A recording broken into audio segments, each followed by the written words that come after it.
Doctor प्रसन्न पाटील, आपण कुणीही असा पर्सन आहात नाहीत की त्यांना आपण कोणीच ओळखत नाही आहे, आणि तरीसुद्धा आपण त्यांची या ठिकाणी मुलाखतीचा सम्राटिक आयोजित केलेला आहे. आणि मला वाटतं एक चांगला योगायोग आहे पाटील सर. धन्यवाद.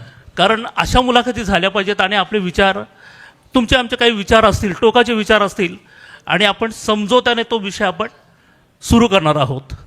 प्रसन्न पाटील हे राष्ट्रीय स्वयंसेवक संघाचे कार्यकर्ते आहेत. औरंगाबाद इथून आलेले आहेत. आणि म्हणून म्हटलं मी असं का, दोन्ही टोकाचे विषय आहे. मी आंबेडकरवादी आहे आणि पाटील साहेब आपण संघाचे कार्यकर्ते आहात. होय. त्यामुळं थोडासा आपल्याला माझी हां ह्या पद्धतीने करणारच आहोत. थोडासा पाटील साहेब आपला जो परिचय आहे तो पहिल्यांदा आपण करू द्या. अगदी अगदी. सगळ्यात पहिल्यांदा दैनिक वृत्तरत्न सम्राटचा वर्धापन दिनानिमित्त मनपूर्वक अभिनंदन. ही चळवळ म्हणून पुढे नेणं हे जोखमीचं काम असतं आणि त्यातलं अर्थकारण सांभाळणं हे त्यापेक्षा अधिक मोठं काम असतं. तर हे वसा म्हणून घेतलेलं आहे. त्यामुळं खरोखरी अभिनंदनास पात्र सगळेजण आहेत. इथे उपस्थित पूजनीय वंदनीय भंतेजी, त्यांना वंदन करतो. आणि थोडीशी पार्श्वभूमी सांगतो. मी जेव्हा कुणी नव्हतो, म्हणजे ग्रॅज्युएट होतो, आणि माझं आयुर्वेदाचं ग्रॅज्युएशन संपल्यानंतर इथे आलो मुंबईत. आणि त्यावेळेस 12 मार्च 1993ला बॉम्बस्फोट झाले. त्या बॉम्बस्फोटानंतर मला गावी परत जावं लागलं. आणि त्या गावी परत गेल्यानंतर गावी शेती करायची आणि माझं क्लिनिक चालवायचं अशी सगळी योजना असताना 6 महिने अनुभव घ्यायचा म्हणून मी छत्रपती संभाजीनगर, पूर्वीचं औरंगाबाद, तिथे आलो. आणि डॉक्टर हेडगेवार हॉस्पिटल जे संघाच्या स्वयंसेवकांनी चालवलेलं आहे, ज्या संस्थेचं नाव डॉक्टर बाबासाहेब आंबेडकर वैद्यकीय प्रतिष्ठान आहे, त्याची नुकतीच सुरुवात झालेली होती. तिथे ज्युनियर डॉक्टर म्हणून नोकरीला लागलो. आणि 6 महिन्यामध्ये मला हॉस्पिटलच्या ऐवजी असं सांगितलं की आपलं एका वस्तीमध्ये काम आहे, तिथलं क्लिनिक सांभाळायचं आहे, तू तिथे जा. आणि मी तिथे गेलो. माझ्या मनात एवढंच होतं की 6 महिने काम करायचं आहे आणि आपल्या गावी जाऊन अनुभव घ्यायचा, गावी परत जायचं. मी त्या वस्तीमध्ये जिथे गेलो आणि ते सांगतो, आणि त्याच वस्तीमध्ये राहिलो. आणि तिथे राहून माझ्या कुटुंबासहित मी तिथे राहतो. एक जन्मानी बौद्ध नसलेला माणूस 90% बौद्ध वस्ती असलेल्या वस्तीमध्ये राहतो. सगळ्या वस्तीने त्याला आपलंसं केलेलं आहे, इतकं की त्याच्या घराची वास्तुशांती पण बौद्ध पद्धतीने झाली. 30 वर्षापासून मी तिथे राहतो. माझ्या तिथले सगळे पूजनीय भंतेजी आणि आमचे सगळे कार्यकर्ते, पूजनीय भंतेजींनी मला कल्याण मित्र ही संज्ञा दिलेली होती, भगवान बुद्धाच्या चरित्रामध्ये जी सांगितलेली गोष्ट आहे त्याच्यानुसारची. आणि तिथे राहून वैद्यकीय काम आणि अन्य प्रकल्प सुरू करत असताना मला जे मी टिपलं ते मी या मुलाखतीमधून सांगण्याचा प्रयत्न करणार आहे. तुम्ही मला इथे बोलवलं त्याचं कारण मी संघाचा कार्यकर्ता आहे म्हणून नाही, पण मी वस्तीमध्ये राहतो आहे, मी मागासवर्गीयांच्या बरोबर राहतो, तिथेच राहिलेलो आहे, ठरवून राहिलेलो. मी कुठेही राहू शकलो असतो, मी तिथेच राहिलो. 30 वर्षे आता झालेली आहेत. आणि आजचा जो विषय आहे की आपल्या या महाराष्ट्राच्या विकासामध्ये मागासवर्गीयांचं काय योगदान आहे हे सांगण्यासाठी जो माणूस 30 वर्ष तिथे राहतो आहे आणि दोन्ही समाजामध्ये वावरतो आहे, मला असं वाटतं की ते मी टिपलेलं आहे. म्हणून आज तुम्ही मला बोलवलेलं आहे. म्हणून मी मुद्दाम थोडासा सविस्तर परिचय माझा सांगितला. काय फरक वाटतो सर? काय फरक वाटतं दोन्हीमध्ये? काय फरक? तुम्ही त्या वस्तीमध्ये राहता हां आणि तुम्ही संघाचं काम करता, हो, तर ह्या दोघांमधला काय फरक वाटतो तुम्हाला? माझ्या दृष्टीने विचाराल तर काही फरक नाही. माझ्या वस्तीत, मी ज्या वस्तीत राहतो त्या वस्तीत आणि अन्य सगळ्या वस्तीमध्ये या देशाला आणि या समाजाला आपलं मानणारी जी लोक आहेत ती दोन्हीकडे आहेत.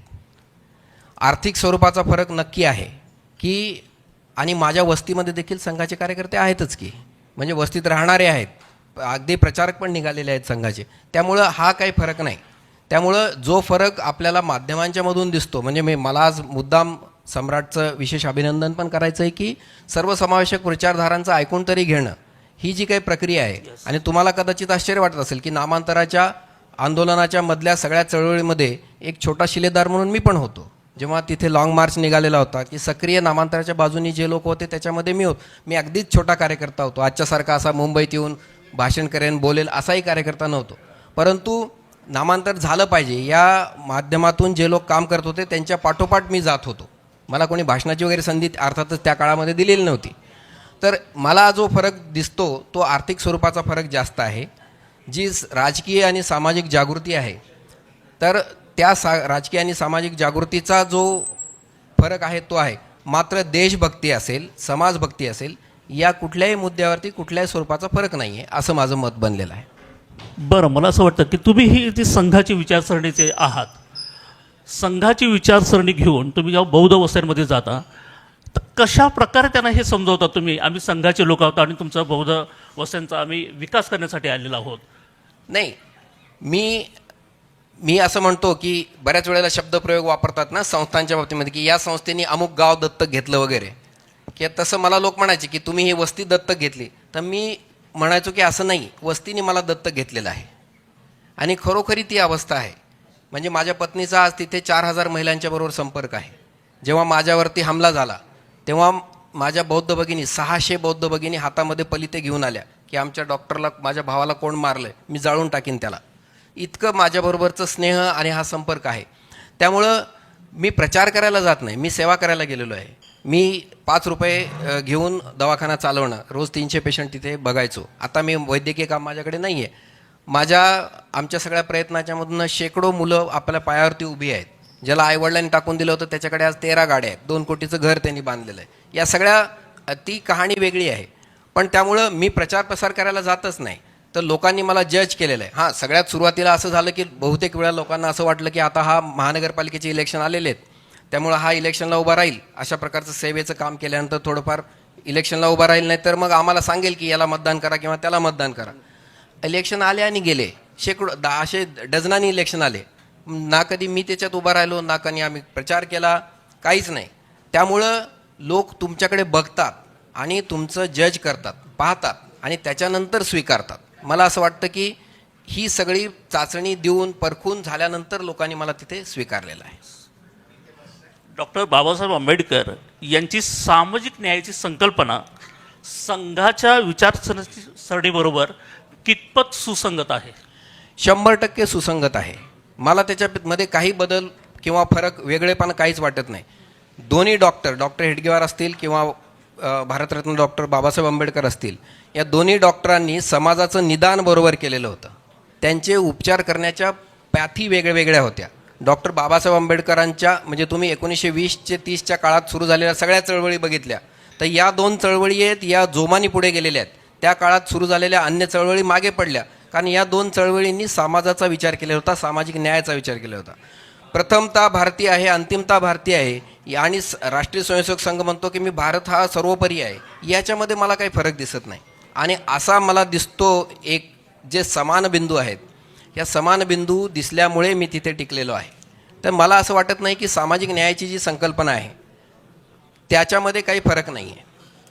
आता जे बाहेर दिसतं, बाहेर प्रेझेंट केलं जातं, जे सांगितलं जातं, जे वारंवार थोपलं जातं आपल्यावरती, मी स्वतः राजकीय नेता नसल्यामुळे, राजकीय कार्यकर्ता नसल्यामुळे मला राजकीय पद्धतीने बोलता येत नाही. पण मी सामाजिक कार्यकर्ता आहे, सामाजिक स्पंदनं टिपतो, सामाजिक बदल टिपतो, अनेकांच्या बरोबर बोलतो. महाकवी नामदेव ढसाळांच्या बरोबर 1 to 1 3 तास मी जेव्हा बोलत होतो तेव्हा ते मला म्हणाले होते इथे लोखंडवालामध्ये त्यांच्या घरी बसून, त्या दिवशी ते काय करत होते त्या काळामध्ये, तर ते मला म्हणाले की नागवंशी लोक आणि नाथपंथी लोक यांच्यातला संबंध मी शोधून काढतो आहे.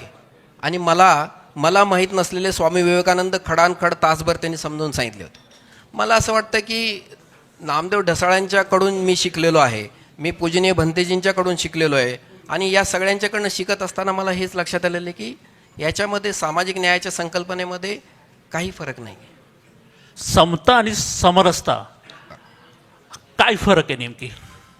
समता आणायची समताच आहे. पूजनीय डॉक्टर बाबासाहेब आंबेडकरांनी, भारतरत्न डॉक्टर बाबासाहेब आंबेडकरांनी सांगितलंय, माझ्या तत्वत्रयीमध्ये स्वातंत्र्य, समता आणि बंधुता यामध्ये बंधुतेला सर्वोच्च स्थान आहे. कायद्याने समता आणता येते, पण कायद्याने समता चिरकाल टिकवता कदाचित येणार नाही, ती थोपली जाऊ शकते. आणि म्हणून बंधुतेच्या पायावरती सामाजिक न्याय आणि समता आणली पाहिजे. ती बंधुता म्हणजे फक्त समरसता आहे, आणायची समताच आहे. दिस इज द फायनल डेस्टिनेशन समरसता म्हणजे मानसिक परिवर्तन आहे. हा माझा भाऊ आहे म्हणल्यानंतरचा सगळे भेद मिटतात. मी मराठवाड्यामध्ये साहेब काम करतो. मराठवाड्यामध्ये जातीच्या जे अस्मिता आहेत त्या अत्यंत तीव्र झालेल्या आहेत. 40 घटना आहेत मागासवर्गीयांच्या अत्याचाराच्या, ज्याच्यामध्ये मी स्वतः काम केलेलं आहे. मी राजकीय नेता नसल्यामुळे त्या सगळ्या विषयाला राजकीय काही वळण नाही आहे, पण आम्ही त्याच्यामध्ये जे काम केलं आहे त्याच्यातनं माझ्या हे लक्षात आलेलं आहे की जी घृणा आहे किंवा जे अत्याचाराची जी मूळ जी कारणं आहेत ती मानसिक आहेत, ज्याच्यामध्ये बाबासाहेब आंबेडकरांनी असं म्हणलेलं आहे की माझ्या तत्त्वज्ञानामध्ये बंधुतेला सर्वोच्च स्थान आहे. ती बंधुता जोपर्यंत येत नाही, तुम्ही तोपर्यंत जी रेष ओढत नाही, हा माझा भाऊ आहे हे जोपर्यंत समजत नाही, आणि दुर्दैवाने हे समजत नाही, हे सांगावं लागतं, वारंवार सांगावं लागतं. ते सांगणं म्हणजे सामाजिक समरसता आहे, आणायची समताच आहे. त्यामुळे या दोन्हीमध्ये माझ्या मनामध्ये तरी काही घोळ नाही आणि राष्ट्रीय स्वयंसेवक संघाच्या मनात देखील काही घोळ नाही. फक्त ते पहिला टप्पा जो आहे तो मनात मानसिक परिवर्तन आहे, बंधुता आणणं आहे, त्याच्यानंतर समताच येणार आहे. संघाने समतेला विरोध नाही आहे. समता आणि समरसता, संघाने समरसता शब्द का आणावा असं वाटतं तुम्हाला? कारण की बंधुता हा विषय मध्ये आहे, आणायची समताच आहे. समता म्हणल्याच्या नंतर आपल्याला सगळेजण एका रांगेमध्ये उभा राहिलेले दिसतात आहे. सर्वांना समान संधी आहेत, सर्वांना विकासाच्या आर्थिक अधिभौतिक सामाजिक विकासाच्या समान संधी सर्वांना उपलब्ध झालेल्या आहेत असं आपल्याला समता म्हणल्यानंतर दिसतं. त्याची पूर्व अट काय, प्री कंडिशन काय, तर मानसिक परिवर्तन झालं पाहिजे. ते जोपर्यंत होणार नाही तोपर्यंत जात विरुद्ध जात असे संघर्ष उभे राहतील. आपण महानगरांमध्ये बसून हे सगळी चर्चा करतोय. माझ्या गावामध्ये मी पहिला माणूस होतो की ज्यांनी दलितांच्यासाठीचे कप माझ्या घरामध्ये देखील होते ते फोडून टाकलेले आहेत आणि त्यासाठी माझे पाठ फोडलेली आहे माझ्या नातेवाईकांनी. तर ही जी काही गोष्ट आहे हे मानसिक परिवर्तन पहिलं आलं पाहिजे. हे कुठून आलं? बाबासाहेब आंबेडकर वाचायला मला कोणी सांगितले? मी जेव्हा कॉलेजमध्ये शिकत होतो दलितांचे नेते एवढंच कळत होतं. त्याच्यानंतर डॉक्टर बाबासाहेब आंबेडकरांवरती भाषण द्यायला मी आज हिमाचल प्रदेशापासून केरळपर्यंत जातो. हे कुणी शिकवलं? हे मला संघाने सांगितलं की या विषयामध्ये अभ्यास करायला पाहिजे. डॉक्टर बाबासाहेब आंबेडकर ही आपली प्रेरणा आहे, ते वाचायला पाहिजे. आणि म्हणून हे समजून घेणं, आत्मीयतेने समजून घेणं, हे बंधुताच्या आधारावरती समजून घेणं ही समरसता आहे. आणि बाबासाहेब आंबेडकरांना अपेक्षित जी समता आहे ती बंधुतेच्या आधारावरतीच आहे. त्यामुळे समरसता शब्दाचा आग्रह नाही आहे. एकच मिनिट सांगतो तुम्हाला का बंधुतामध्ये समानता नाही? बंधुतेच्या आधारावरती सामाजिक न्याय आणि समता हे दोन विषय आहेत. त्या बंधुता ही प्री कंडिशन आहे, बरोबर आहे. बंधुता ही प्री कंडिशन आहे, त्याच्यानंतर येणारी समता जी आहे ती चिरकाल टिकणारी आहे. याच्यावरती आपण अनेक सैद्धांतिक विषयामध्ये जाऊ शकतो. प्रॅक्टिकली आपल्याला जे लक्षात येतं आहे ते असं आहे की आपले जे स्वतःला वरचे समजतात, उच्च समजतात, ते कुठे समजतात? तर ते मनामध्ये त्यांच्या कॉम्प्लेक्स आहे, तो तिथून गेला पाहिजे. हा जातीयतेचा किंवा विषमतेचा जो प्रश्न आहे तो काही मागासवर्गीयांचा प्रश्न नाही आहे, तो सगळ्या समाजाचा प्रश्न आहे. तो जे मानतात त्यांच्या डोक्यातून पहिले तो गेला पाहिजे. ते काढण्यासाठी जे सांगावं लागतंय ती समरसता आहे. आज जे काही महाबोधी विहाराचं आंदोलन चालू आहे त्या बाबतीत संघाचं काय मत आहे? आत्ता त्याचा जो या सगळ्या आंदोलनाचा किंवा अशा सगळ्या प्रश्नांचा जो विषय आहे की भगवान बुद्ध जे आहे, तथागत भगवान बुद्ध हे आपल्या भारताचं जगातलं विश्वाचं भूषण आहेत. आम्हाला ते प्रिय आहेत. आम्ही त्यांचा मार्ग अनुसरतो, आपण सगळेजण अनुसरतो.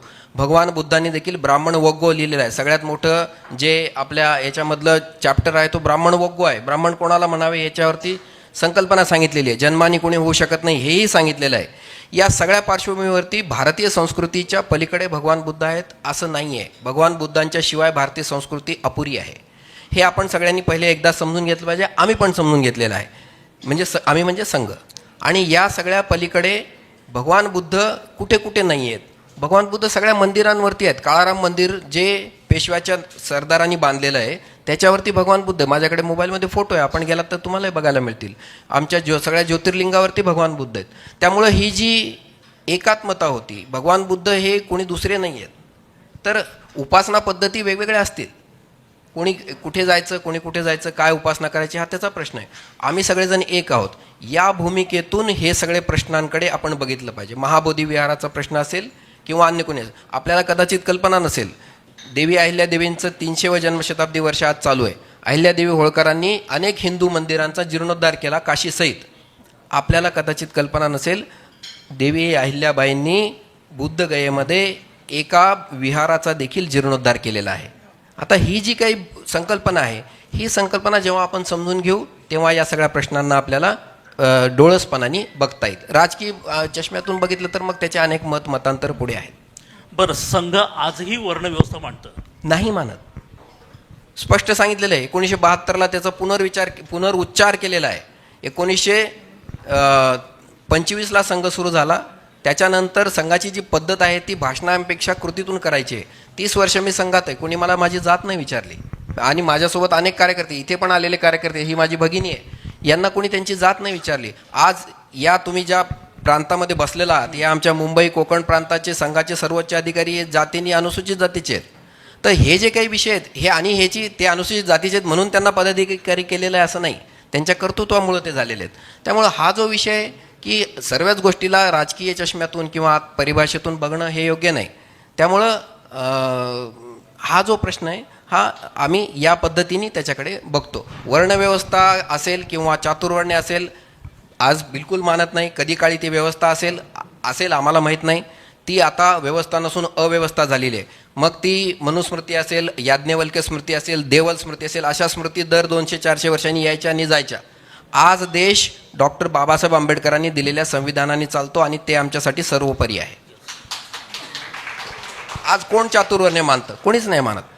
चातुर्वर्ण्य मांडतं म्हणजे असं का प्रवीण तोगडिया आणि मोहनजी भागवत यांचं स्टेटमेंट होतं अलीकडं वर्णव्यवस्थेच्या बाबतीत. कुठे स्टेटमेंट मला दाखवा. छापून आलं होतं. नाही, असं नाही. घटना बदली करणं किंवा मनुस्मृती असे सगळे जे विषय आहेत की हे सगळे विषय प्रसारमाध्यमातून येणारे विषय आणि आपल्याला सगळे जे विषय सांगितले जातात प्रत्यक्षात मी इथे बसून अधिकृत प्रतिनिधी म्हणून तुम्हाला सांगतो की या सगळ्या विषयांना हे माध्यमांच्या पलीकडचे विषय आहेत की अशा पद्धतीचं कुठे नाही. आम्हाला संविधान सर्वोपरी आहे. संविधानानेच देश चालणार आहे. संविधानालाच डोक्यावर घेऊन आम्ही देश पुढे नेणार आहे. संविधानिक पद्धतीनेच चालणार आहे. अशा कुठल्याही धर्मग्रंथानुसार देश चालत नसतो. लोकांचा असा दावा आहे की संघ आणि बाबासाहेबांचे विचार हे राजकीय वापर म्हणून करता का तुम्ही? बाबासाहेबांचे जे विचार आहेत हे दीपस्तंभासारखे आहेत. त्याच्यानी सगळ्यांना गायडन्स मिळतो. त्यामुळं राजकीय कार्यकर्ते असतील किंवा सामाजिक कार्यकर्ते असतील किंवा कला क्षेत्रातले कार्यकर्ते असतील, आर्थिक क्षेत्रातले कार्यकर्ते असतील, रिझर्व्ह बँकेत काम करणारे लोक, या सगळ्यांना बाबासाहेबांचे विचार प्रेरक आहेत. त्यामुळं राजकीय कोणी उपयोग करायचा हा विषय नाही आणि कोणाला फूल बनवणार आहे. आज बाबासाहेबांचे विचार हे आत्मसात केलेले, आपल्या हृदयात ठेवलेले अनेक असंख्य हजारो करोडो कार्यकर्ते आहेत. त्यामुळं त्यांना सगळ्यांना बाबासाहेब माहिती आहेत. बाबासाहेबांच्या विचाराचा राजकीय कोणी वापर करत असेल तर सामाजिक जी जनता आहे ती सर्वसामान्य जनतेला देखील बाबासाहेब माहिती आहेत. त्यामुळं हा विषय नाही आहे. तुम्ही कोणाही जनतेचा असा त्यांना कमी लेखायचं कारण नाही की बाबा कोणी चला विचारा की काहीतरी एक सांगितलं आहे म्हणून ते समजून घेतील. प्रत्येकाला समजतं. हे राजकीय क्षेत्रातही आपल्याला कळतं की लोकांना समजतं. सामाजिक क्षेत्रात मला हे जास्त समजतं, जास्त भावतं की लोकांशी थेट संवाद होतो. राजकीय क्षेत्रात कदाचित स्टेजवरून भाषणं होत असतील.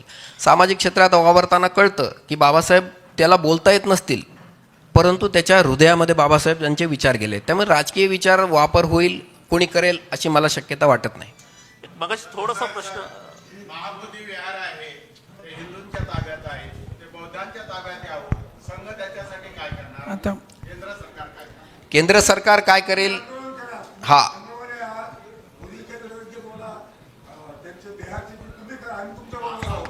ह्या जे विषय आलेले आहेत आत्ता महाबोधी विहाराचा देखील विषय आहे आणि तिथले जे काही आत्ताचे बौद्ध धम्म पालन करणारे विश्वस्त आहेत त्यांच्याशी देखील चर्चा केलेली आहे. आजच्या चर्चेचा विषय नसल्यामुळे मी त्याच्या तपशिलात जात नाही आणि मी त्याचा राष्ट्रीय प्रवक्ता नाही आहे की मी बिहारच्या प्रश्नावरती मी इथे बोलेन. परंतु एक गोष्ट तुम्हाला सांगतो की भगवान बुद्ध हे आपल्या सर्वांचे सांस्कृतिक आणि धार्मिक केंद्र आहेत. आपल्या सर्वांना दीपस्तंभासारखं प्रेरणा देणारे आहेत. आपल्या सगळ्यांना पूज्य आहेत, सर्वात पूज्य आहेत. त्यामुळं मोदी देखील कुठे गेले तर बुद्ध विहारामध्ये जातातच की, असा काही विषय नाही आहे. म्हणून भगवान बुद्धांना विरोध कोणी करेल मला तर असं वाटत नाही. कोणी हिंदू, सश्रद्ध हिंदू असेल, मग तुम्ही अवतार माना किंवा नका मानू, कितीतरी लोक सांगतो ना मी तर जे कोणी विरोध करत असतील या पद्धतीने त्यांनी कधी भगवान बुद्ध वाचलेले नाही आहेत. जे कोणी भगवान बुद्ध ज्यांनी कोणी भगवान बुद्धांचा अभ्यास केलेला आहे, मार्गाचा अनुसर केला, मी स्वतः विपश्ची साधक आहे, त्यामुळं मला माहिती आहे की भगवान बुद्ध काय प्रेरणा देतात. त्यामुळं हा जो विषय आहे हा या पद्धतीने तिथे बसणारे जे लोक आहेत, स्थानिक लोक आहेत, त्यांच्याबरोबरच आहे. आणि ज्या भगवान बुद्धांच्या सर्व अनुयायांना त्यांचे राईट्स मिळाले पाहिजेत, याच मताचा मी देखील आहे. बरं सर, एक प्रश्न असा आहे का संघ जो आहे परदेशामध्ये बुद्धाचं नाव घेतलं जातं आणि संघाची जी भूमिका आहे भारतातली ही वेगळी आहे, तर हे कसं काय वेगळी म्हणजे काय? वेगळी म्हणजे बुद्ध इकडे सांगितलं जात नाहीये कोणी भारतात. नाही सांगत, कोणी नाही सांगत. संघाची ती भूमिकाच नाही मी सांगतो तुम्हाला. असं माध्यम म्हणतात ना सर. एकदा माझ्या गमतीचा प्रसंग सांगतो. एक 25 वर्षापूर्वीची गोष्ट आहे. मी अगदी 27-28 वर्षाचा असेन आणि मी पहिल्यांदा वस्तीत राहायला गेल्यानंतर पहिली गोष्ट काय शिकलो तर अर्थासहित बुद्धवंदना पाठ केली आणि म्हणायला शिकलो. आजही मी म्हणतो, रोज म्हणतो. वस्तीमध्ये आमच्या लग्नाचा प्रसंग होता. गरीब मुलगा होता, त्याचं लग्न होतं. माझ्या आरोग्य केंद्राच्या बाजूलाच लग्न होतं आणि ते लग्न लावणारे आचार्य आलेच नाहीत काही कारणाने. आता काय करायचं, सगळे ताटकळत बसले. शेवटी त्यांनी असं केलं की बुद्धवंदना ज्याला म्हणता येते त्याला बोलवा आणि लग्न लावून टाका लवकर. अत्यंत गरीब कुटुंब होतं. आणि शेवटी त्यांनी सर्वानुमते असं ठरवलं की आपण डॉक्टरला सांगू, त्याला चांगली बुद्धवंदना म्हणता येते, अर्थ पण सांगता येतो. मी बुद्धवंदना म्हणली, लग्न झालं. त्याचं लग्न अजूनही टिकून आहे, 3 लेकरं झाली. आणि त्यांनी मला 151 रुपयाची पाकिटात घालून दिले. मी म्हणलं बाबा मी नको देऊ, तुम्ही आचार्यांना द्या, मला जे मिळतं ते पुरेसं आहे. मला असं वाटतं की ही जी कल्याण मित्र संकल्पना आहे की भगवान बुद्धाला आत्मसात करणं जे आहे ते आत्मसात करणं हे आम्ही सगळ्यांनी केलेलं आहे. हे सगळेजण करतात, देशात करतात, देशाच्या बाहेर पण करतात. असा जर कोणी समज करून घेत असेल की भगवान बुद्ध देशाच्या बाहेर सांगितले जातात आणि देशात नाही सांगितले जातात, तर हे चूक आहे. असं कोणी करत नाही. आणि राष्ट्रीय स्वयंसेवक संघ जे रोज पहाटे सगळे लक्षावधी करोडो स्वयंसेवक जे प्रातस्मरण म्हणतात, आपल्या देशातल्या सगळ्या लोकांना, विभूतींना त्यांचं स्मरण करतात, त्याच्यामध्ये पण भगवान बुद्ध आहेत, बाबासाहेब आहेत, फुले आहेत, सगळेच आहेत. त्यामुळं हा विषय म्हणजे हे प्रश्न जे आहेत हे प्रश्नच मला तर कधी पडत नाहीत की भगवान बुद्ध सांगायचं का नाही किंवा भगवान बुद्ध समजून घ्यायचं का नाही. अनेक भंतेंच्या पायाशी बसून मी भगवान बुद्ध समजून घेतलेले आहेत. त्यामुळं माझ्या दृष्टीने हा प्रश्न आणि अनेक माझे सहकारी इथे आहेत त्या सगळ्यांनी पण समजून घेतलेले आहेत. सर, पण असा आरोप आहे सर तुमच्यावर. मी शेवटचा प्रश्न विचारतो. विषय असा आहे की माझ्या चर्चासत्राचं मूळ हेतू काय आहे की मागासवर्गीयांचं स्थान, माझ्या मागासवर्गीय समाजाच्या उन्नतीसाठी, प्रगतीसाठी संघ आम्हाला किती हातभार लावणार आहे. दुसरी गोष्ट, आज संघ सत्तेबरोबर आहे, म्हणजे सत्ता तुमच्यामुळे आलेली आहे हे मी बघितलं आहे. ग्राउंड लेवलला काम करून बघितलं काम कसं चालतं. तर आज सत्तेत जी लोकं आहेत ती तुमच्या ऐकतात, तुम्ही म्हणता तसं बऱ्यापैकी तुम्हाला ॲज अन फादरली फिगर म्हणून पोर्ट्रे करतात. तर जिथे जिथे हे मागासवर्गीयांवर अन्याय होत आहेत. दुसरा गोष्ट म्हणजे एकदम बेसिक प्रश्न आहे, आम्ही सगळेच त्यावर आंदोलन केलं आहे, promotion in reservation, reservation in promotion, तो एक बॅकलॉग.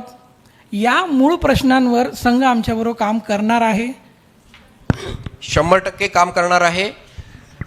नागपुरामध्ये जे रिझर्व्ह बँकेचे मागासवर्गीय अधिकारी आहेत, बौद्ध अधिकारी आहेत, त्यांच्या सगळ्या संघटना या आणि अन्य संघटना यांच्या संघाच्या अधिकाऱ्यांच्या बरोबरच्या चर्चांमध्ये मी स्वतः होतो. त्या चर्चेंचं सार मी ऐकलेलं आहे. सरसंघचालकांनी अनेक वेळेला, 3 वेळेला तर माझ्याकडे पेपरमध्ये लिहिलेलं आहे की 3 वेळेला घोषणा केलेली की जोपर्यंत विषमता समाजामध्ये प्रॅक्टिस केलेली आहे तोपर्यंत आरक्षण राहील. आणि जोपर्यंत आरक्षण ज्याला दिलं जातं आहे तो समाज म्हणत नाही की आम्हाला नको, तोपर्यंत आरक्षणाची तरतूद राज्यघटनेमध्ये राहील. त्याला कोणी हात लावू शकणार नाही. जर कोणी काढायचा प्रयत्न केला तर आम्ही त्याला विरोध करू. सर, हे हा सामाजिक हा राजकारणाचा विषय नाही आहे. हा सामाजिक न्यायाचा विषय, आर्थिक न्यायाचा देखील, आर्थिक उन्नतीचा, गरिबी हटवा कार्यक्रम नाही आरक्षण म्हणजे. आरक्षण हा सामाजिक न्यायाचा विषय. काही विषय राजकारणाच्या पलीकडे असतात की ज्याच्यामध्ये आपला समाज एकसंध बांधून ठेवण्यासाठी, आणि जो प्रश्न येतो की मागासवर्गीयांना वर, त्याच्यामध्ये जो देशाच्या महाराष्ट्राच्या प्रगतीमधला जो मागासवर्गीयाचं स्थान, हा जो मूळ विषय आहे, त्या मूळ विषयाच्या तपशिलात आपण जर गेलो तर फक्त बरोबरीला येणं, दर्जापर्यंत दर्जामध्ये सुधारणा करणं एवढाच फक्त त्याच्यातला मार्ग आहे. त्याच्यानंतर मागासवर्गीय समाज देखील काकणभर जास्तीचाच देशाच्या प्रगतीमध्ये वाटा उचलेल, याच्याबद्दल माझ्या मनामध्ये यत्किंचितही शंका नाही. शेवटचा प्रश्न, संघाची भूमिका नेमकी आता बौद्धांविषयी काय आहे? आम्ही सगळेजण या देशाचे पुत्र आहोत, बंधू आहोत, हीच भूमिका आहे. आणि बौद्ध असतील किंवा अन्य कोणी असतील, हे सगळेजण जे आहेत की आपण सगळ्या उपासना पद्धती वेगवेगळ्या असल्या तरी आपण सगळेजण एकाच धाग्याने बांधले गेलेलो आहोत. आणि आपला देश हा आपला एकमेव आपल्या सगळ्यांना जोडणारा धागा आहे. आम्ही त्याचे पुत्र आहोत, हाच विषय आहे. याच्यापेक्षा वेगळी भूमिका काहीच नाही आहे. आणि संघामध्ये बौद्ध नाही आहेत असं पण तुम्ही गैरसमज करून घेऊ नका. मी तुम्हाला म्हणजे अशी लिस्ट आम्ही पब्लिश करत नाही जातीवार कोणाची, परंतु नावानिशी सांगतो की अनेक ठिकाणी संघाचे त्या ठिकाणचे जे प्रमुख आहेत, म्हणजे संघचालक म्हणतो आपण, जिल्ह्याचे, विभागाचे, प्रांताचे किंवा कारेवा ज्याच्याकडे सगळे हिशोब टिशोब असतात, असा हे सगळे यामध्ये देखील बौद्ध मंडळी आहेतच की. म्हणजे असं त्यांना सिंगल आउट कोणी करत नाही जातीनुसार. त्यामुळं हा जो काही विषय आहे, हा विषय आम्ही सगळेजण बंधू आहोत, हाच विषय आहे. धन्यवाद पाटील साहेब, या ठिकाणी तुम्ही आलात, तुमचे परखड विचार या ठिकाणी तुम्ही व्यक्त केलात आणि आमच्या लोकांनी सुद्धा हे समजून घेतले तुमचे विचार. आपले आभार मानतो सम्राटच्या कुणाल वतीनं. कांबळे यांना मी बोलवतो. आणि कुणाल आमचे कांबळे कार्यकारी संपादक कुणालजी कांबळे, कुठे खाली गेलेत? मनपूर्वक मग मी- धन्यवाद.